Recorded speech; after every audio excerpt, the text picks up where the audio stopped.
Hi everyone, it's Laura from Laura Ann Lifestyles, and today I'm finally getting to do my big batch of banana bread. So I've got some old pans. I don't throw my pans away. You can use them even if they don't look good. I just cut parchment paper to fit in them. I don't know if anybody else has this problem with any kind of foil or paper or anything. They have this cutter thing, but how often does it really work real well? So sometimes it'll work. It doesn't tear real well, but it does. Other times I just keep a pair of scissors by me and I just cut it the way I want it. And that way I don't have to worry about using an old pan. There's nothing in these pans that's going to hurt anybody. They just don't look all that great. And the parchment keeps it from sticking anyway.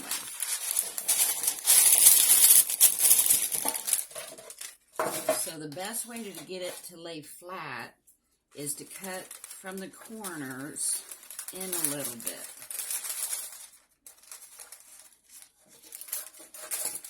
That way it will fold easier into the corners. I think this is a little big.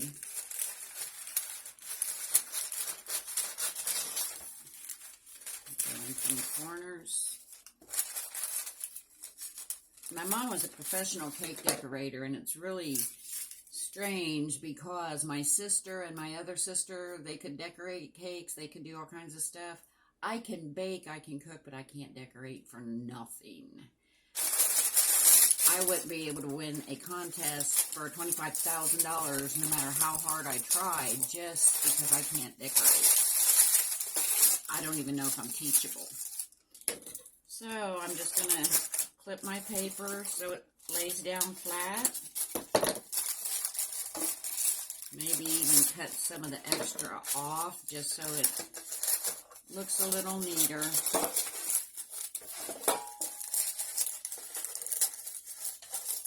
But I did learn a lot from my mother.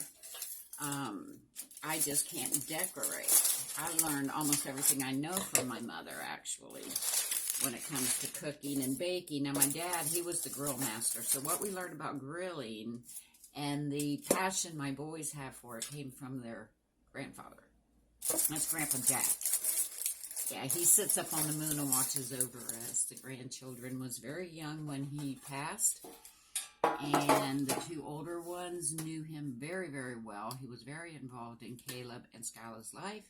So when he passed, we explained to him that he had passed away. We did not hide that, but that he was watching over us from the moon because they came up with this idea on their own when we was watching movies. In the beginning of the movies, where sometimes there's a lion and sometimes there's a crescent moon with a person or a man fishing, that's their Grandpa Jack. He loved to fish, so when they was young and they saw that movie, they were like, oh, that must be Grandpa Jack. So we went with it, and it's worked out great.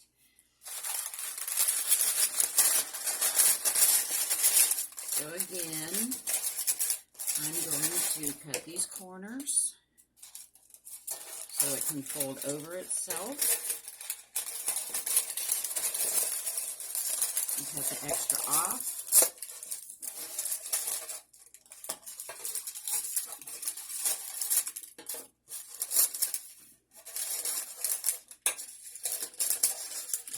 Kind of easier to cut the extra off before I clip the middle, so I know where to clip. And you try to just get it to lay as flat as possible so your banana bread or whatever you're putting in it comes out square like you would want. However, the pan shape, that's why you picked that pan, because you wanted it to look like that. So that's what I do. So now they're both ready. Now all I got to do is clean up my area. Always clean up your area. Keeps people safe. So my recipe is on allrecipes.com. I have so many bananas, I'm making a large batch. This batch calls for 6 bananas. So we're going to pick out at least 5 because they're really big. And they want the ripest ones, so that's good. Because some of these are brown, but they're not overripe all that much. This one, some of these aren't too bad. Now, I won't know till I open them up if I need to cut off some of the stuff if it's too ripe. 1, 2, 3, 4, 5. Some of these, oh, those are normal size. Let's take another little one. Then we'll have enough bananas just in this batch to make another batch or something else. Maybe I can find banana cake. I don't know. Something with bananas because I've got frozen ones. So now see, these are not brown on the inside. They look like they should be. I mean, look at how black that is. But the banana's not.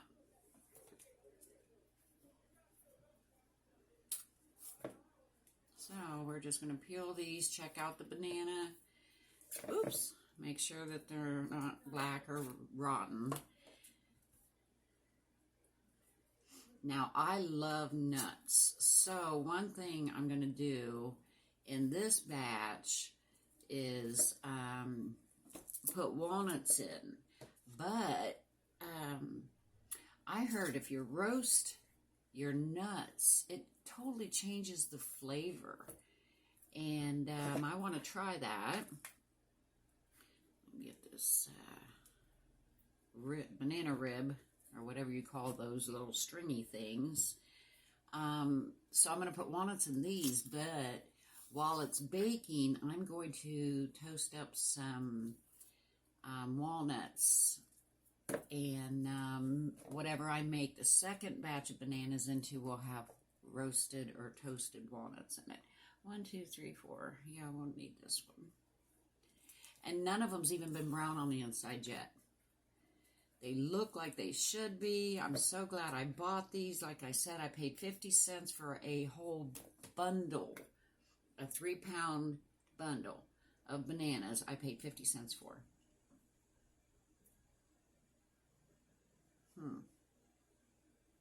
Maybe it was 5 pounds because there's a lot of bananas. Anyway, we're going to make a bunch of banana stuff. So I need to smush those. But another thing this recipe calls for, got to get my paper towels. I keep everything as handy as I can.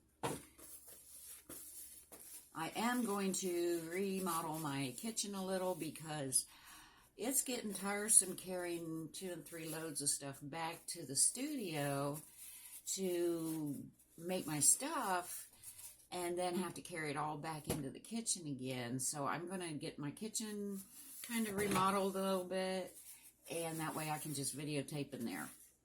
So now the next thing I'm going to do is this recipe calls for 16 ounces of sour cream. Well, I am a leftover diva. I use leftovers for everything. So I only have a half a thing of sour cream, but I have cottage cheese. Now, I have seen recipes where you can use sour cream in place of, cottage cheese in place of sour cream. So I'm going to try that here. I'm going to blend it up real good till it's creamy. Mix the sour cream in and try to get it all the same consistency.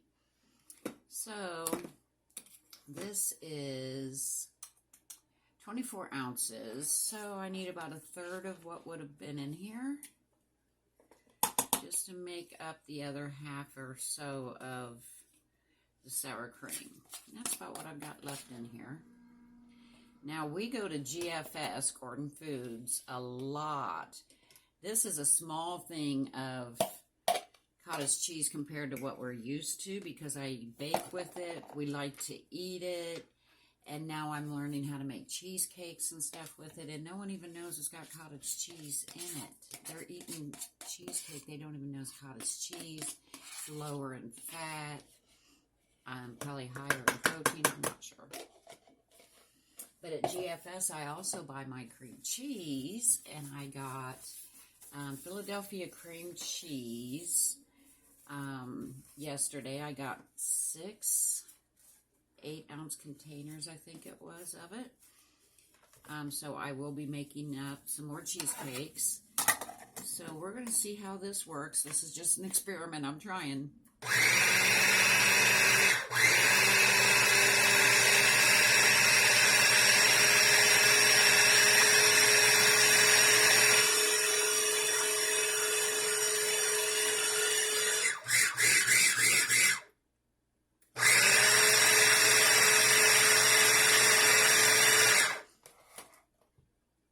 Okay, what we're going to do now is continue to beat up this cottage cheese till it's a little bit more smooth. Right now, you can barely tell that it was even cottage cheese, and I'm going to add some sour cream in, mix them together, and put them back in. Just keep beating it a little bit. I think I'll just do that now. So what I'm going to... Okay, now... I beat up the cottage cheese. What I'm going to do now is mix this cottage cheese that I've blended in with the sour cream. For one thing, make sure how much I've got, because it did call for 16 ounces, and I'm not sure I'm going to have 16 ounces. So we got to put this in here. Oh, I think it's pretty good. So what I'm going to do now is mix these together in here, and then I'm going to add it back in this so we can make sure that the sour cream and the cottage cheese are mixed together. I am also going to be making stuffed shells. I do use cottage cheese and ricotta both when I make my lasagnas and my stuffed shells and my manicotti. So at GFS, I buy a great big thing of cottage cheese. I'm not sure how much is in it. These are 16, probably 64 ounces. I don't know, 48. It's a lot. It's probably 6, 8 of these at least. And so when I make the stuffed shells, I can use that cottage cheese. And I only paid $7.99 for that great big container at GFS. Wrong side. There we go.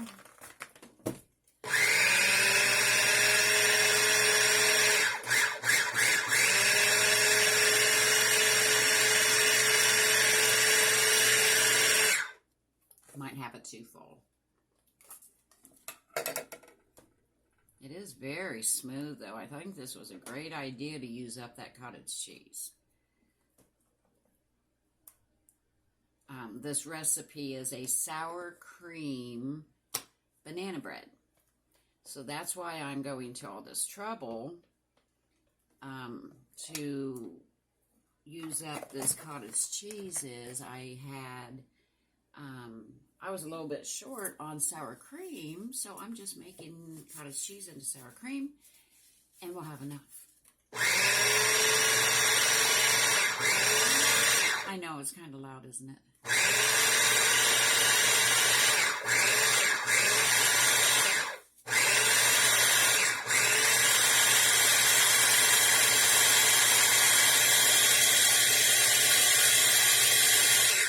Okay, I think this is good enough. Consider it's going to be baked. No one's even going to know there's cottage cheese in it. So, next thing I need to do, move that out of the way, clean up my station.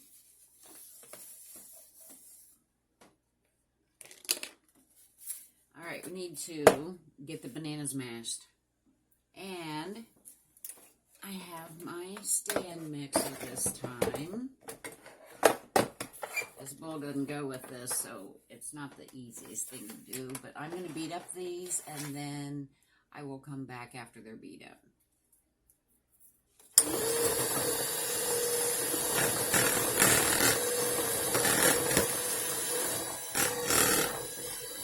This bowl doesn't fit. It's not that easy, but it's a lot easier than holding it.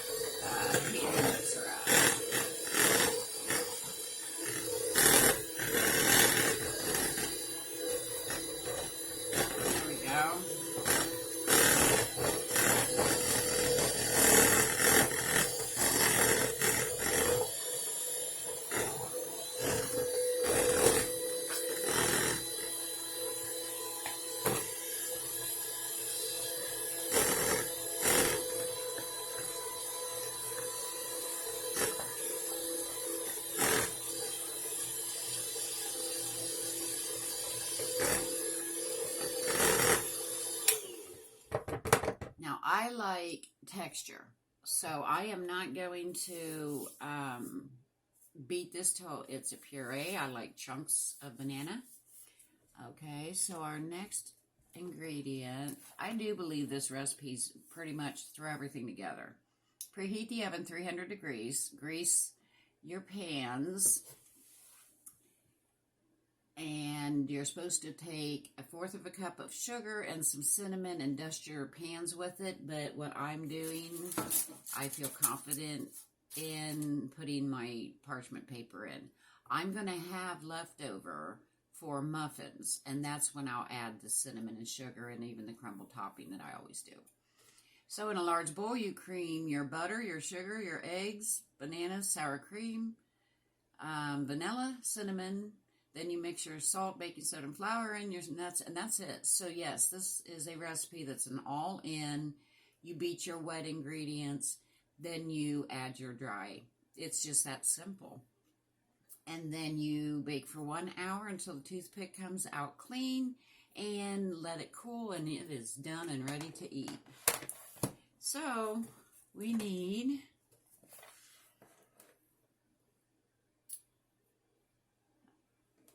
3/4 cup butter, so that's 3 sticks. This is another one of my little handy dandy baskets, Dollar Tree. It's got all of my ingredients in it. I'm going to put the nuts over here for now because I don't need those yet. But I need 3 sticks of butter.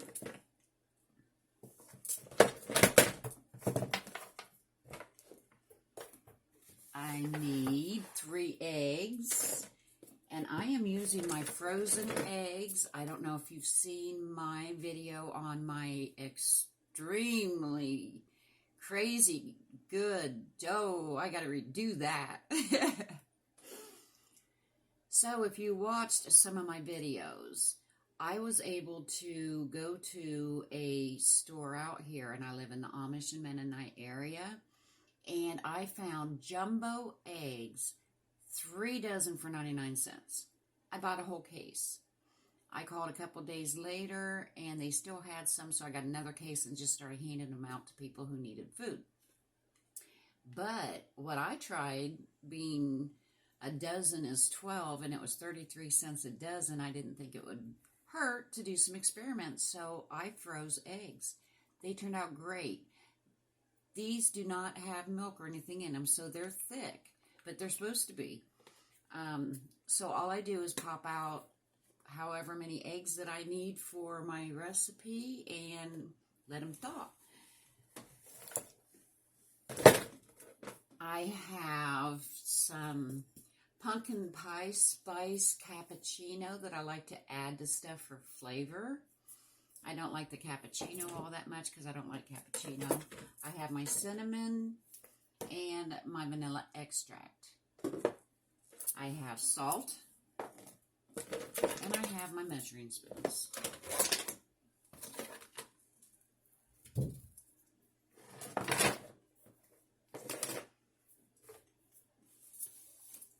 All right, so we're supposed to mix everything together. We have the 3/4, these are 1/2 cup. So I need 3/4 of a cup. So I need, that's 2/4, that's a 1/2 cup. My thank you for coming basket. And another 1/2 of one makes 3/4. 1, 2, 3, 4. That makes 3/4 of a cup. So a stick and a half of butter, 6 bananas. Thank you for coming. 3 eggs. Look at that. I didn't even pay a penny, well, 12, yeah. 3 cents a piece for these eggs, since I was able to buy them that cheap. 2. Isn't that awesome? Just freeze your eggs. I beat them up real good before I froze them. I don't know nothing about freezing them whole. Not whole, but with the yolk unbroken. Maybe I could try that. So there's the 3 eggs, stick and a half of butter. I need the sour cream. This is all the wet ingredients. Get that out of the way so I don't make any messes. So this is the cottage cheese sour cream mix that I'm using. This is some of my leftover stuff that I like to get rid of. I also have 3 pints of raspberries I have to use, like today, maybe tomorrow. I have 20 pounds of skinless, boneless chicken breast that I have to bag up and freeze, vacuum seal and freeze. So there is, oh, not all the sour cream. I need the rest.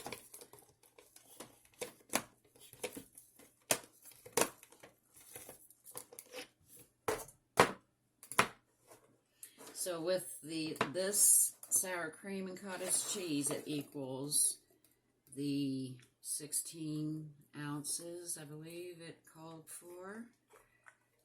A small container of sour cream is what they're calling for.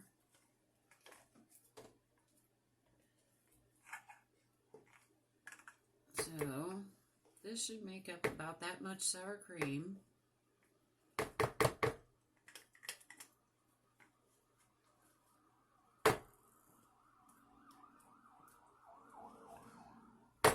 All right, sour cream.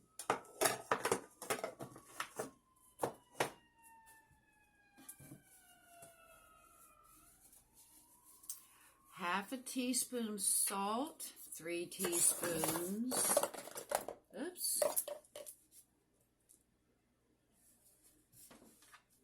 Let me wipe this off. All right, sour cream. It called for a 16-ounce container.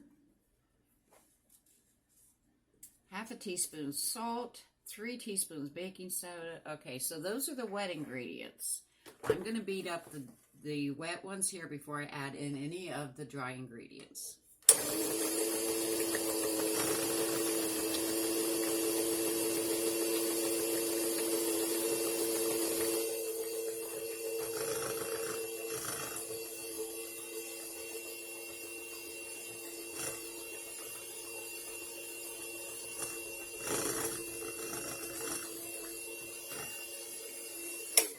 Okay, now I don't know if you've ever heard about cookies and biscuits and cake and stuff turning out what they call tough or too dense or something like that. I know it's when they're tough. It's because you have beaten it too much, but that's once the flour is added. The flour is the one that makes the gluten. And doesn't look like the butter is all beat in.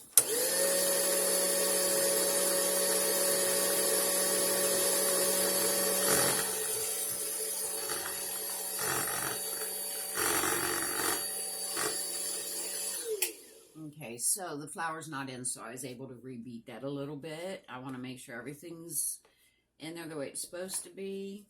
I like to add more cinnamon than it asks for. It's asking for 2 teaspoons. Oh, that's not enough. 2 teaspoons.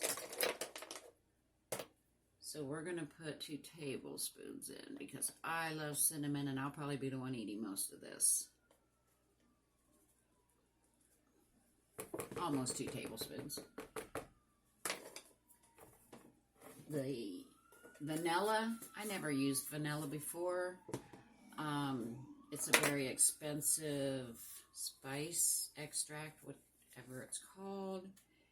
And I couldn't see putting vanilla in chocolate cookies or brownies or something, peanut butter, that's not supposed to taste like vanilla. But because of me living out in Amish country, I got these bottles of vanilla extract, not imitation, for 79 cents a piece. I bought several of them. This bottle alone is probably $3 or $4 at least, if not $4 or $5. So I'll use it because they say to use it. And it says vanilla, 2 teaspoons. This is a half a teaspoon. Woo, 1, 2, 3, 4. Well, there's vanilla in that. I also need 3 cups of white sugar and 4.5 cups of flour, baking soda, and the walnuts. Salt is a half teaspoon.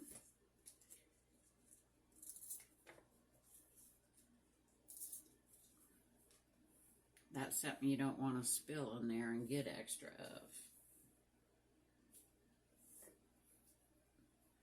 So there's the salt, baking soda.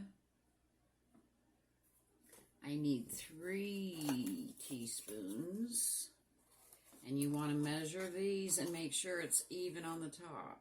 There's a half, 1, half, 2, half, 3.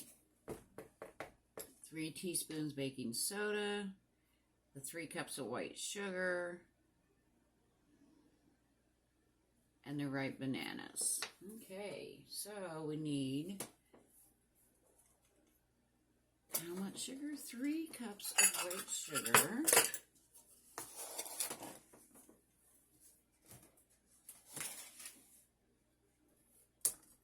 One, 2, 3. I'm going to go ahead and beat this a little bit before I put the flour in, so I can beat it by hand when I put the flour in so they are not tough.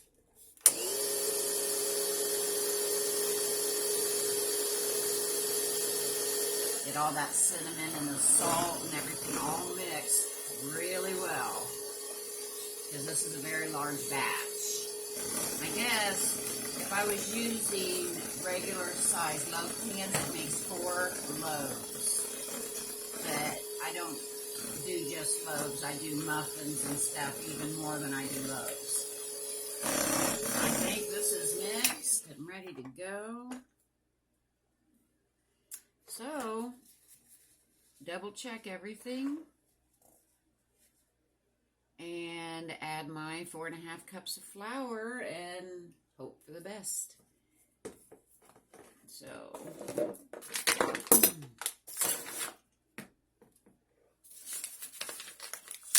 like I said, I want to beat this up by hand so I don't overbeat it.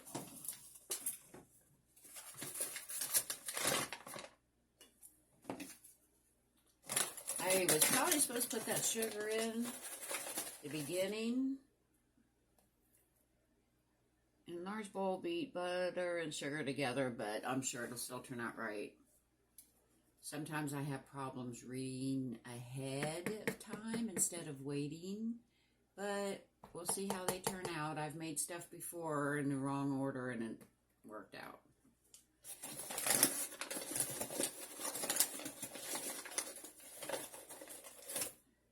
Two.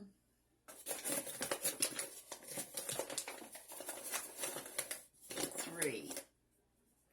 Now I'm going to stir this little bit in with the beaters just till it's incorporated, and that's it.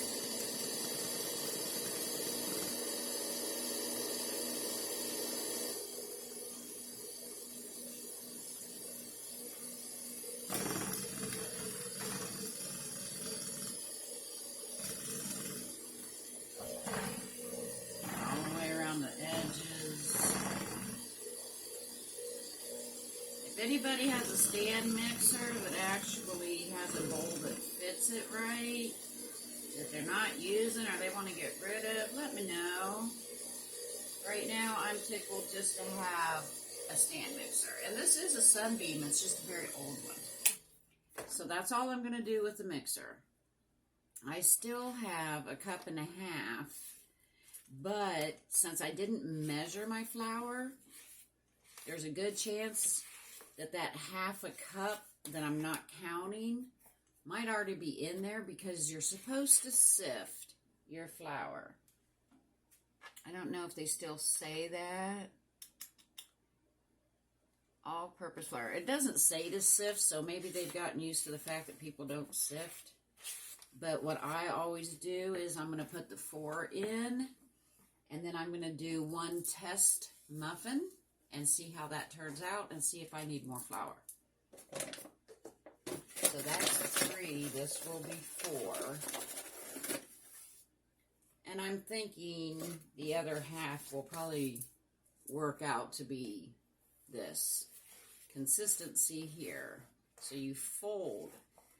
You don't stir fast. You just fold it over. And I've got it under here so this can drip in there, or I'd be making a mess. But you just fold over. That way you do as little work as you have to, so you don't build up the gluten, which is what makes things tough. Oh, this is a good consistency. I think I might just go ahead and bake this. Yeah, this looks just about right. Make sure I get all the way to the bottom of the bowl.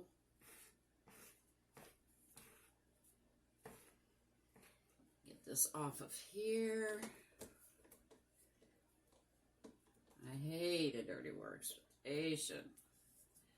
I wish I had a huge kitchen. That's why I love cooking and baking at my friend Lori's house. If you've watched any of my videos of when I'm at her house, she has a huge, huge kitchen. She has a gas stove, which I have not had myself. I had cooked on one at one time, but not more than maybe once or twice. I was so happy when I realized she had gas that I could learn how to do things like flambeing. I flambéed the other day at her house. I don't know what happened to the video. She did a video of me flambeing, and I'll have to look for that and see if I can post it for you. But I will be doing more of that kind of stuff. And I bought a whole bag of poblano peppers. I think they're 2 or 3 pounds because there's 6 of them. And they're nice and big. And I'm going to take those up there on Friday and roast them over the gas like you get to see restaurants doing that I don't get to do because I have electric.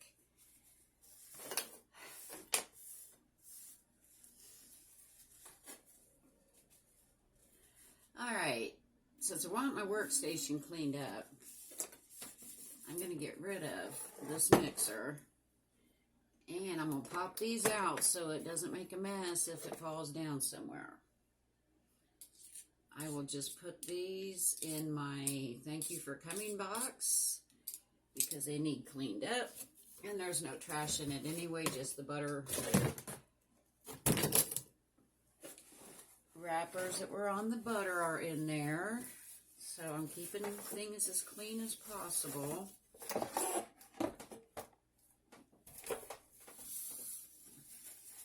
A little bit of flour is not a problem. I can handle that.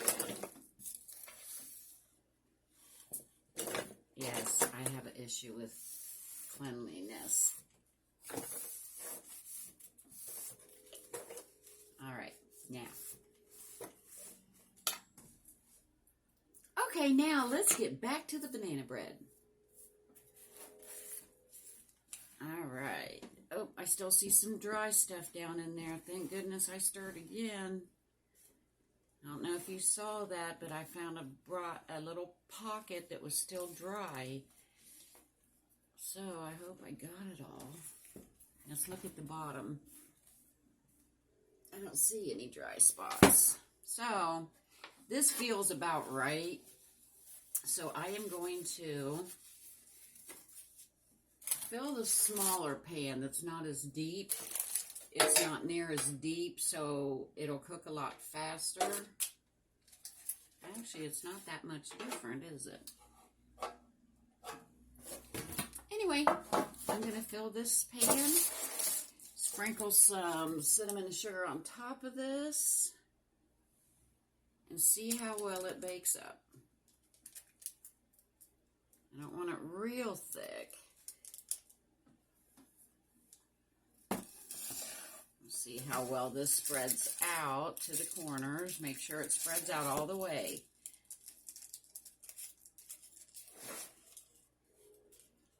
Now I think it needs a little bit more in there.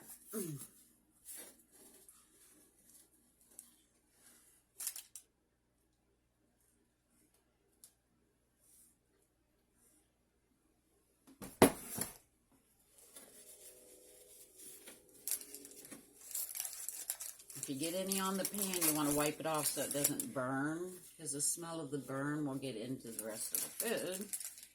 And you don't want to ruin the whole thing of banana bread just because there was a couple little drops. Push it out into the corners. And we're going to go stick this in the oven. And like I said, I made it a little thin so it'll get done quicker. And that way I'll know with the consistency if it needs any more flour or not.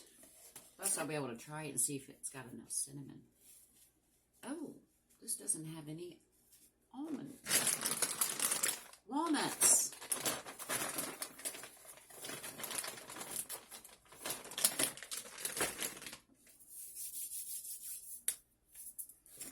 Okay, everyone, so the first banana bread tester is going in the oven. This one does not have walnuts in it. So if anybody is allergic, this one will be safe. I will pause and I will come back after this is done and let you know how it worked out. All right, come back, see how good it is.